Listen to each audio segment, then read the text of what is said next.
చాలా సంస్థలు ముందుకొచ్చి రాష్ట్ర ప్రభుత్వం ప్రారంభించిన ప్రతిష్టాత్మకమైన యంగ్ ఇండియా స్కిల్స్ యూనివర్సిటీకి నిధులను ఇవ్వడం జరిగింది. దాంట్లో భాగంగానే అదానీ సంస్థ కూడా 100 కోట్ల రూపాయలను కార్పొరేట్ సోషల్ రెస్పాన్సిబిలిటీ కింద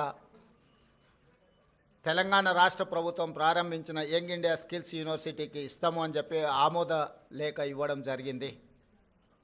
ఈ అంశాన్ని ప్రస్తావించడం ద్వారా అదేదో అదానీ గ్రూప్ తెలంగాణ రాష్ట్ర ప్రభుత్వానికో ముఖ్యమంత్రి గారికో అప్పనంగా 100 కోట్ల రూపాయలు ఇచ్చినట్టుగా అనవసరమైన చర్చలకు రాద్ధాంతానికి తావిస్తున్నది.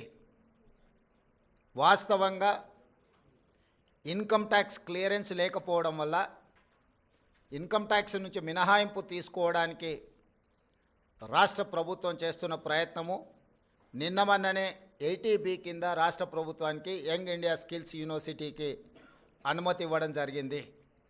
ఇప్పటి వరకు ఏ సంస్థ నుంచి కూడా తెలంగాణ రాష్ట్ర ప్రభుత్వం తన ఖాతాలోకి ₹1 కూడా తీసుకోలేదు, ఇంక్లూడింగ్ అదానీ.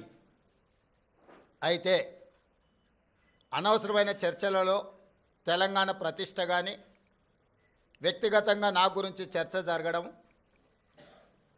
మా మంత్రివర్గ సహచరులకు నాకు ఎలాంటి సుతారము ఇష్టం లేదు.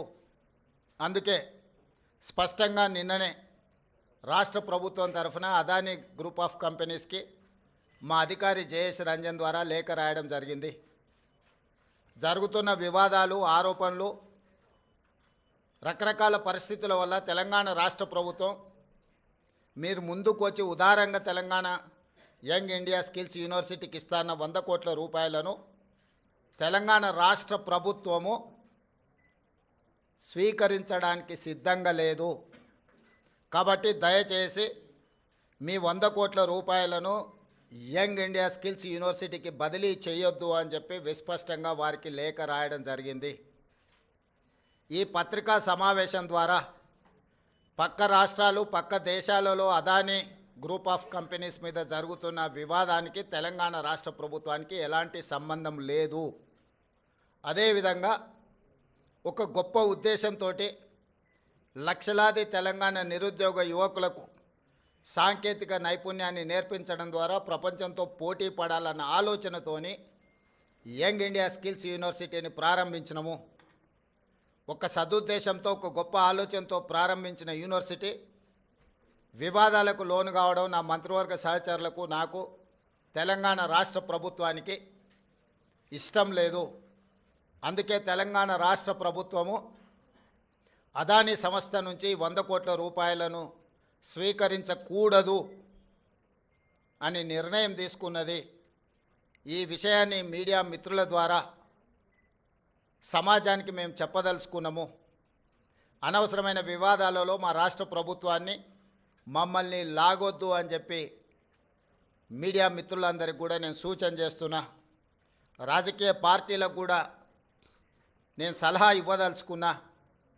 రాష్ట్ర ప్రభుత్వ ప్రయోజనాల కోసం తీసుకున్న నిధులను కూడా రాజకీయ కోణంలో ఆరోపణలు చేయడం ద్వారా నిరుద్యోగ యువకులకు నష్టపరిచే విధంగా వ్యవహరించే వాళ్లకు రాష్ట్ర ప్రభుత్వం ఈ నిర్ణయం తీసుకున్నది. వాళ్ళందరూ కూడా ఈ అంశాన్ని పరిగణలోకి తీసుకోవాల్సిందిగా నేను ఈ సందర్భంగా తెలియజేస్తున్నా. అదేవిధంగా ప్రతిసారి ఢిల్లీకి ముఖ్యమంత్రి కానీ మంత్రులు కానీ పర్యటనకి వెళ్ళాలనుకున్నప్పుడల్లా మీడియా మిత్రులు మంత్రివర్గ సమావేశం, అధిష్టానంతో చర్చలు అయిపోయింది. మంత్రివర్గం శాఖలు బంద్ చేయడం, శాఖలలో కూడా మళ్ళా ఎవరికి ఏది ఇవ్వాలనో అన్నిటినీ మీరే నిర్ణయిస్తున్నారు.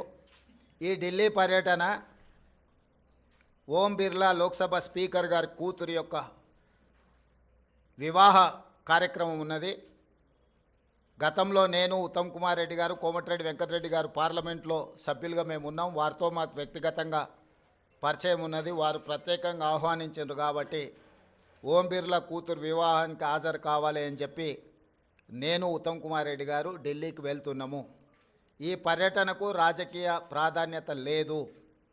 ఈరోజు సాయంత్రం వివాహ కార్యక్రమంలో పాల్గొని రేపు తెలంగాణకు సంబంధించిన లోక్సభ, రాజ్యసభ సభ్యులతో ఒక సమావేశాన్ని ఏర్పాటు చేసి రాష్ట్ర ప్రభుత్వానికి రావాల్సిన నిధులు, ఇవ్వవలసిన అనుమతుల మీద కేంద్ర